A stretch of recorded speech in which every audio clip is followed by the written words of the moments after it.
മറ്റിലെ പുത്തൻ വിശേഷത്തിലേക്ക് ഏവർക്കും സ്വാഗതം. ഈ റിവ്യൂ ഇഷ്ടപ്പെടുവാണെങ്കിൽ സബ്സ്ക്രൈബ് ചെയ്യണേ, അതുപോലെ തന്നെ ലൈക്ക് ചെയ്യണേ, സപ്പോർട്ട് ചെയ്യണേ. അങ്ങനെ അബിയും ജലജയും കൂടി ഇരുന്ന് സംസാരിച്ചുകൊണ്ടിരിക്കുകയാണ്. പണ്ടത്തെ പോലെ കയ്യിൽ കാശില്ല അമ്മേ, എനിക്കൊരു ചെറിയ ബിസിനസ് എന്തെങ്കിലും തുടങ്ങണമെന്നുണ്ട്, പക്ഷേ കയ്യിൽ കാശില്ല, എന്ത് ചെയ്യും? ഇപ്പം ഞാൻ ആരോട് ചോദിച്ചാലും ആരും കാശ് തരത്തില്ല. പിന്നെ ആദർശ് ഇവിടെ ഇല്ല, പിന്നെ ആ ചോദിക്കേണ്ട അനിയോടാ, അവനോട് ചെന്ന് കൈ നീട്ടാനൊന്നും എനിക്ക് പറ്റത്തില്ല. അപ്പം ജലജ പറയാണ്, അവസ്ഥ വളരെ പരിതാപകരമാണ്, എന്ത് ചെയ്യാനാ മോനെ? അപ്പം അബി പറയാണ്, മുത്തശ്ശൻ്റെ അടുത്ത് ചോദിച്ചാലും മുത്തശ്ശൻ കാര്യം എന്താണ്, എന്തിനാണ് എന്നൊക്കെ ചോദിച്ചിട്ടേ തരത്തുള്ളൂ, ആയതുകൊണ്ട് ഒട്ടും തരത്തില്ല എന്ന് അബി ഇങ്ങനെ പറയുകയാണ്. അമ്മേ, നമുക്കൊരു കാര്യം ചെയ്യാം, ആ നയനയുടെ കയ്യിൽ ഇഷ്ടംപോലെ സ്വർണ്ണം ഇരിപ്പുണ്ട്, അതിൽ നിന്ന് ഒന്നോ രണ്ടോ മാല ഇങ്ങ് എടുത്താലോ എന്ന് ചോദിക്കുകയാണ്. അപ്പം ജലജ പറയാണ്, എനിക്ക് എന്ത് മണ്ടത്തരാടാ പറയുന്നത്, സ്വർണ്ണമൊക്കെ എടുത്തു കഴിഞ്ഞാൽ അവൾക്ക് അറിയാൻ പറ്റത്തില്ലേ എന്ന് ചോദിക്കുകയാണ്. പറയാണ്, ഒരുപാട് മാലയൊക്കെ ഇരിപ്പില്ലേ, അതിൽ ഒന്നോ രണ്ടോ എടുത്തു കഴിഞ്ഞാൽ അവളെങ്ങനെ അറിയാനാ? അവൾ എന്ന് നോക്കിക്കൊണ്ടിരിക്കുകയാണോ? പിന്നെ എങ്ങനെ നോക്കുമ്പം കാണാതാകുമ്പം അവൾ വിചാരിക്കും എങ്ങനെയെങ്കിലും നഷ്ടപ്പെട്ടെന്ന് അങ്ങ് വിചാരിച്ചോളൂ, ആരോട് പരാതി പറയാനാ? ജലജ ഇങ്ങനെ ആലോചിച്ചിട്ട് പറയാണ്, നീ പറഞ്ഞ ഐഡിയ കൊള്ളാം, അവളുടെ കയ്യിൽ ഒത്തിരി ആഭരണങ്ങൾ ഇരിപ്പുണ്ട്, അതുകൊണ്ട് തന്നെ ഏതെങ്കിലും ഒന്നോ രണ്ടോ പോയി കഴിഞ്ഞാൽ അവൾ അറിയത്തില്ല എന്ന് പറയാണ്. എന്നിട്ട് അമ്മായിയമ്മ കൊടുത്ത പേരേതും എന്ന് ജലജയാണെങ്കിൽ അബിയെടുത്ത് പറയാണ്, എന്നെങ്കിൽ അമ്മേ, ഇന്ന് തന്നെ നമുക്ക് അവിടെ കയറി അവളുടെ മുറിയിൽ കയറി ഒന്നോ രണ്ടോ വളയോ എങ്ങാണ്ട് എടുക്കാം എന്ന് പറയാണ്. ഇപ്പോഴത്തെ വില വെച്ച് 2 ലക്ഷത്തിന് പുറത്ത് എന്തായാലും കിട്ടും. അവൾ ഒറ്റയ്ക്കല്ലേ ഉള്ളൂ, അവളാണെങ്കിൽ ഇപ്പോഴത്തെ സാഹചര്യത്തിൽ നേരത്തെ ഉറങ്ങുകയും ചെയ്യും, നമുക്കാണെങ്കിൽ ഉറങ്ങിക്കഴിയുമ്പോൾ ചെന്ന് എടുക്കാം എന്ന് അബി പറയാണ്. അപ്പോൾ ജലജ പറയാണ്, അത് ശരിയാ എന്ന് പറഞ്ഞുകൊണ്ട് രണ്ടുപേരും കൂടെ പ്ലാൻ ഇടുകയാണ്. രാത്രി തന്നെ നയനയുടെ ബെഡ്റൂമിൽ കയറി സ്വർണം എടുക്കണം, അതാണ് അവരുടെ പ്ലാൻ. ആദർശാണെങ്കിൽ മുറിയിലുണ്ടല്ലോ, നയനയും ആദർശം കൂടെ ഇരുന്ന് സംസാരിക്കുകയാണ്. ചേട്ടാ, എന്തോ പ്ലാൻ ഉള്ളതുപോലെ എനിക്ക് തോന്നുന്നുണ്ട്, അബിയും അതേപോലെ അപ്പച്ചിയും കൂടെ നമ്മുടെ മുറിൻ്റെ മുന്നിൽ കിടന്ന് കറങ്ങുന്നുണ്ട്. ആദർശേട്ടൻ ഈ മുറിയിലുണ്ടെന്ന് അവർക്ക് എന്തോ ഒരു സംശയം തോന്നിയിട്ടുണ്ട്, എന്തോ കാര്യമുണ്ട്, അതുകൊണ്ടാണ് ഇതിൽ രാവിലെ തൊട്ടേ ഈ മുറിയുടെ ചുറ്റിനും കിടന്ന് കറങ്ങുന്നുണ്ട് എന്ന് പറയാണ്. ആദർശ് പറയണേ, എന്തായാലും നീ ഒന്ന് സൂക്ഷിച്ചോ, എന്തോ പ്ലാൻ ഇല്ലാതെ അമ്മയും മോനും കൂടെ ഇതിന് ചുറ്റും ഇങ്ങനെ കിടന്ന് കറങ്ങത്തില്ല എന്ന് പറയാണ്. അങ്ങനെ രാത്രി അപ്പം അബിയും ജലജയും കൂടെ നയന ഉറങ്ങിയോ എന്ന് അറിയാൻ വേണ്ടി വരികയാണ്. ഇവരിങ്ങനെ വരുന്ന കാണുമ്പോഴേ ആദർശ് പെട്ടെന്ന് കയറി അങ്ങ് ഒളിച്ച് നിൽക്കുന്നുണ്ട്. അതിനാണെങ്കിൽ വയ്യാത്തത് കൊണ്ട് തന്നെ നേരത്തെ കിടക്കുകയും ചെയ്ത്. അപ്പം അബിയാണെങ്കിൽ നോക്കിയിട്ട് പറയാണ്, അമ്മേ, അവൾ നേരത്തെ ഉറങ്ങിയാൻ തോന്നുന്നു, അവൾക്ക് എന്തോ വയ്യായ്മ ഉണ്ടായിരുന്നല്ലോ, അതുകൊണ്ട് തന്നെ അവൾ നേരത്തെ ഉറങ്ങിക്കാണും, നമ്മൾ വിചാരിച്ച പോലെ കാര്യങ്ങൾ അതുകൊണ്ട് പെട്ടെന്ന് തന്നെ നടക്കും എന്ന് പറയാണ്. ഇത് ആദർശ് അവിടെ നിന്ന് കേൾക്കുന്നുണ്ട്. ആദർശിന് മനസ്സിലായി എന്തോ പരിപാടിക്കാൻ രണ്ടും കൂടെ വന്നേക്കുന്നതെന്ന് ആദർശിന് മനസ്സിലാവുന്നുണ്ട്. ചെറിയാണ്, എല്ലാവരും ഉറങ്ങിയേക്കാണ്, നമുക്കാണെങ്കിൽ ഇപ്പോൾ കയറി അങ്ങ് എടുത്താലോ മോനെ എന്ന് ചോദിക്കണം. അപ്പോൾ അബി പറയാണ്, ഒന്ന് അമ്മ ബഹളം വെക്കാതെ, നയന നന്നായിട്ട് ഉറങ്ങിയെന്ന് നോക്കട്ടെ, എന്നിട്ട് മാത്രം കയറിയാൽ മതി എന്ന് പറയണം. അങ്ങനെ നയന ഉറങ്ങിയെന്ന് വിചാരിച്ച് ഇവർ രണ്ടുപേരും കൂടെ അകത്തേക്ക് കയറുകയാണ്. അപ്പോൾ ആദർശാണെങ്കിൽ വിചാരിക്കണം, ഇവർ രണ്ടുപേരും കൂടെ എന്ത് ചെയ്യാനാണ് ഇങ്ങോട്ട് കയറിയേക്കുന്നത് എന്ന് വിചാരിക്കണം.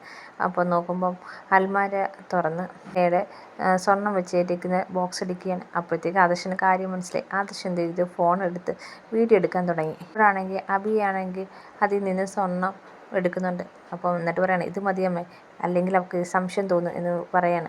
അപ്പോൾ അതിൻ്റെ തൊട്ടടുത്തിരിക്കുന്ന വേറെ ബോക്സിൽ എടുത്തിട്ട് ജലജ പറയാണ്, ഈ ഇരിക്കുന്ന മാലയുണ്ടല്ലോ, ഞാൻ ഒത്തിരി കൊതിച്ചതാണ്, അത് പാരമ്പര്യമായി കൈമാറി വരുന്ന മുതല, അതിപ്പോൾ ഇവിടെ കയ്യിലാണ് ഇരിക്കുന്നത്, ഇതങ്ങ് എടുത്താലോ എന്ന് പറയാണ്.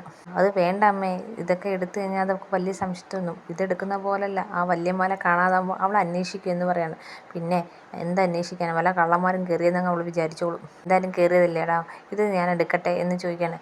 അബി പറയാണ്, എന്നെങ്കിൽ എടുക്ക്, ഇരുന്ന സ്ഥലത്ത് തന്നെ എല്ലാം തിരിച്ചു വെക്കണം, ഇല്ലെങ്കിൽ അവൾക്ക് സംശയം തോന്നും സ്ഥലം മാറിയിരുന്ന എന്ന് അബിയാണെങ്കിൽ ജലജയെടുത്ത് പറയാണ്. ഇതെല്ലാം ആദർശ് അവിടെ നിന്ന് ഷൂട്ട് ചെയ്യുന്നുണ്ട്.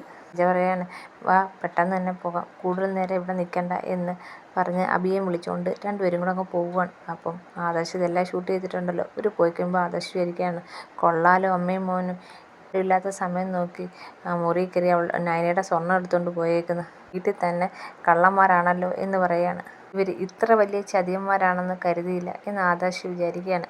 ആ മാലയായിട്ട് പോയി ജലജ റൂമിൽ പോയി മാലയൊക്കെ ഇട്ട് നോക്കുന്നുണ്ട്, അതിൻ്റെ ഭംഗിയൊക്കെ ആസ്വദിക്കുന്നുണ്ട്. ഈ മാല ഞാൻ ഒരുപാട് ആഗ്രഹിച്ചതാണ്, ഇപ്പോഴാണല്ലോ എൻ്റെ കൈ വന്നത്, അത് ദേവയാനി അവളുടെ മരുമോക്കല്ലേ കൊടുത്തത്, ഈ മാല ഞാൻ വേണമെന്ന് അച്ഛനോട് പലവട്ടവും പറഞ്ഞിട്ട് എന്നെ പുച്ഛിക്കുകയാണ് ചെയ്തത് ഒക്കെ ജലജ ഓർത്ത് ആ മാല കഴുത്തിലൊക്കെ ഇട്ട് അതിൻ്റെ ഭംഗിയൊക്കെ കാണുന്നുണ്ട്. ഇവിടെ എന്നിട്ട് പറയാണ്, അമ്മ, ഈ മാല അമ്മയുടെ കൈ ഇരിക്കുന്ന ആരെങ്കിലും കണ്ട് ഇത് വലിയ പ്രശ്നമാവും, അതുകൊണ്ട് തന്നെ അമ്മ ഇത് ആരുടെ മുന്നിലും എടുത്തിട്ടുണ്ട് നടക്കല്ലേ എന്ന് പറയാണ്. അതൊന്നും ഞാൻ ചെയ്യത്തില്ലടാ, എനിക്കെന്താ അത്ര ബുദ്ധിയില്ലേ എന്ന് ജലജ ചോദിക്കുകയാണ്. അങ്ങനെ പിറ്റേന്നായപ്പോഴത്തേക്ക് എല്ലാവരും മുത്തശ്ശനും ദേവയാനിയും എല്ലാവരും ഹാളിലുണ്ട്. അങ്ങോട്ടേക്ക് നയന വന്നിട്ട് പറയാണ്, അമ്മ എനിക്ക് അന്ന് ആ മാല കാണുന്നില്ല, പാരമ്പര്യമായിട്ട് എനിക്ക് കൈമാറിയ ആ മാല കാണുന്നില്ല എന്ന് പറയാണ്. ഇവന് ചോദിക്കണം, അതെവിടെ പോകാനാ? ഈ വീട്ടിൽ ആര് വന്ന് കയറാനാ? ഈ വീട്ടിൽ കള്ളന്മാർ കയറിയില്ലല്ലോ, പിന്നെങ്ങനെ പുറത്തുനിന്ന് ആരും വന്നിട്ടില്ല, പിന്നെ എങ്ങനെ എവിടെ പോകാനാ എന്ന് ദേവയാനി ചോദിക്കുകയാണ്. അപ്പം പറയണം, ഇവിടുന്നുള്ളവരാരെങ്കിലും എടുത്ത് കാണുമോ അമ്മേ? അതറിയാൻ പറ്റത്തില്ലല്ലോ. ജലജ അങ്ങോട്ട് വരികയാണ്. ആ അഭിയും ഉണ്ട്. അപ്പോൾ ജലജ പറയാണ്, ഈ വീട്ടിൽ ആരെടുക്കാനാ? ആർക്ക് വേണം നിന്റെ മാല എന്ന് പറയാണ്. ജാനകി പറയാണ്, മോള് നന്നായിട്ടൊന്ന് നോക്കാഞ്ഞത് അൽമാരയിൽ തന്നെ കാണും, ഇവിടെ ആര് വരാനാ എന്ന് പറയാണ്. ഇല്ല, എല്ലായിടത്തും നോക്കി കാണുന്നില്ല എന്ന് പറയാണ്. ജലജ പറയാണ്, നീ ഇത്രയും വിലപിടിപ്പുള്ള മാല സൂക്ഷിച്ചു വെക്കാതെ എവിടെയെങ്കിലും കൊണ്ടുപോയി കളഞ്ഞിട്ട് ആരെങ്കിലും എടുത്തെന്ന് പറഞ്ഞാൽ മതിയോ എന്ന് ജലജ ചോദിക്കുകയാണ്. അപ്പം നയന പറയാണ്, എനിക്ക് സംശയമുണ്ട് എനിക്കൊരാളെ സംശയമുണ്ടെന്ന് പറയാണ്. അപ്പം മുത്തശ്ശൻ ചോദിക്കുകയാണ്, ആരെയാണ് നിനക്ക് സംശയം? തൻ്റെ ഈ അപ്പച്ചിയെ, ഇവരെനിക്ക് സംശയമുണ്ടെന്ന് പറയുകയാണ്. ജലജ ചോദിക്കുകയാണ്, എന്നെയോ? ഞാനതിന് എന്തോ ചെയ്ത്?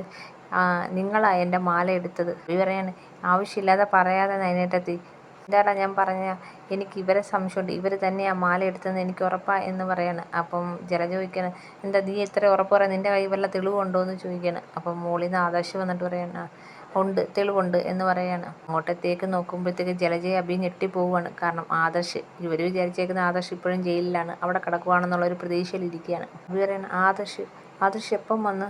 ഇവന് പറയാണ്, ആദർശ് വന്നിട്ട് 2 ദിവസമായി. നിൻ്റെയും നിൻ്റെ അമ്മയുടെയും വീടൊക്കെ സന്തോഷം നേരിട്ട് കാണാമെന്ന് വിചാരിച്ച് അവൻ മുറിയിൽ തന്നെ ഇരുന്നയാന്ന് പറയാണ്. കുറച്ച് ദിവസം കൂടെ സന്തോഷിക്കട്ടെ, അവൻ ജയിലിലാന്ന് വിചാരിച്ച്, അതുകൊണ്ട് ഞങ്ങൾ ആരും മിണ്ടാതിരുന്നയാണെന്ന് ദേവയാനി പറയാണ്.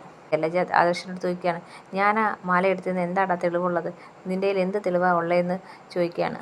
ആദർശ് പറയാണ്, എൻ്റെ തെളിവുണ്ട് അപ്പച്ചിയും ഈ നിൽക്കുന്ന അഭിയും കൂടെ രാത്രിയിൽ ഞങ്ങളുടെ മുറിയിൽ കയറി അൽമാര തുറന്ന് മാല എടുത്തുകൊണ്ട് പോകുന്നതിൻ്റെ വീഡിയോ എൻ്റെ കയ്യിലുണ്ട്, കാണണോ എന്ന് ചോദിക്കുകയാണ്. അപ്പോൾ ജലജ ഒന്നും മിണ്ടാതെ കുനിഞ്ഞിരിക്കുകയാണ്. അപ്പോഴത്തേക്ക് ആദർശ് ഫോണെടുത്ത് ആ വീഡിയോ എടുത്ത് മുത്തശ്ശനെ കാണിക്കുന്നുണ്ട്. മുത്തശ്ശനാണെങ്കിൽ കണ്ട് ഞെട്ടിയിരിക്കുകയാണ്. ദേവയാനിയും ജാനകിയും എല്ലാവരും കാണുന്നു. അപ്പോഴത്തേക്ക് മുത്തശ്ശൻ വന്ന് ജലജ എടുത്ത് അഭിയെടുത്ത് പറയുകയാണ്, ഇവളെ തല്ലി വളർത്താത്തതിൻ്റെ ഒത്തിരി കുഴപ്പം ഇവളുടെ ജീവിതത്തിലുണ്ട്, ഇനി തല്ലിയിട്ടും വലിയ കാര്യമില്ല, പക്ഷേ നീ ഇപ്പോൾ ചോദിച്ച് തല്ലി വാങ്ങിക്കുമെന്നും പറഞ്ഞ് അഭിക്ക് നല്ലൊരു അടിയാൻ കൊടുക്കുകയാണ്. നിന്നെയൊക്കെ എത്ര തല്ലിയാലും ഒരു കാര്യമില്ല, എന്തൊക്കെ പ്രശ്നം ഉണ്ടായാലും ഒരു മാറ്റവും ഇല്ല എന്ന് മുത്തശ്ശൻ പറയാണ്. നാണമില്ലേ വീട്ടിനകത്ത് തന്നെ കയറി കക്കാൻ? ഇവൻ കാണിക്കുന്ന തെറ്റിന് കൂട്ട് നിൽക്കാൻ നിനക്ക് നാണമില്ലേ? മക്കളെ തെറ്റ് ചെയ്ത് അത് തിരുത്തേ വേണ്ടത്, അല്ലാതെ അവന് കൂട്ട് നിൽക്കുകയല്ല ചെയ്യേണ്ടത് എന്ന് മുത്തശ്ശൻ വന്ന് ജലജയോട് പറയാണ്. ഇവനെന്ന് പറയാൻ, എന്തായാലും കൊള്ളാം, എൻ്റെ മരുമോളുടെ മുറിയിൽ കയറി അവിടുന്ന് അവളുടെ മാല എടുത്തുകൊണ്ട് പോകുന്നു. അപ്പം ആദർശ് അത് കണ്ടില്ലായിരുന്നെങ്കിൽ അത് ഞാൻ മുകളിൽ സൂക്ഷിച്ചു വെക്കാത്തത് കൊണ്ട് നഷ്ടപ്പെട്ടതാണ്, നിങ്ങൾ വരുത്തി തീർത്തേനെ എന്ന് ദേവയാനി പറയാണ്. എന്തായാലും അമ്മയുടെയും മോൻ്റെയും കാര്യം വലിയ കഷ്ടം തന്നെയാണെന്ന് ദേവയാനി പറയാണ്. പറയാം, നീയൊന്നും തല്ലിയാലും നന്നാവുമെന്ന് എനിക്ക് പ്രതീക്ഷയില്ല, ഇനി എൻ്റെ മുന്നിൽ രണ്ടിനെയും കണ്ടുപോലെ എന്ന് പറഞ്ഞ് മുത്തശ്ശൻ അങ്ങ് പോവുകയാണ്. മുത്തശ്ശൻ ഒന്ന് അഭിയെടുത്ത് പറയാണ്, നിന്നെ പല കാര്യത്തിലും എനിക്ക് സംശയമുണ്ട്, തെളിവെല്ലാം ഒന്ന് മുറുകട്ടെ, നിന്നെ ഞാൻ അന്നേരം ഒന്ന് കാണുന്നുണ്ട് എന്ന് പറയുകയാണ്. അപ്പോൾ ഇത് കേൾക്കുമ്പോഴത്തേക്ക് അഭി ഒന്ന് പേടിക്കുന്നുണ്ട്. ഇതൊക്കെയാണ് ഇനി വരാൻ പോകുന്ന വിശേഷം. എല്ലാവർക്കും ഇഷ്ടപ്പെട്ടെങ്കിൽ സബ്സ്ക്രൈബ് ചെയ്യണേ, അതുപോലെ തന്നെ സപ്പോർട്ട് ചെയ്യണേ.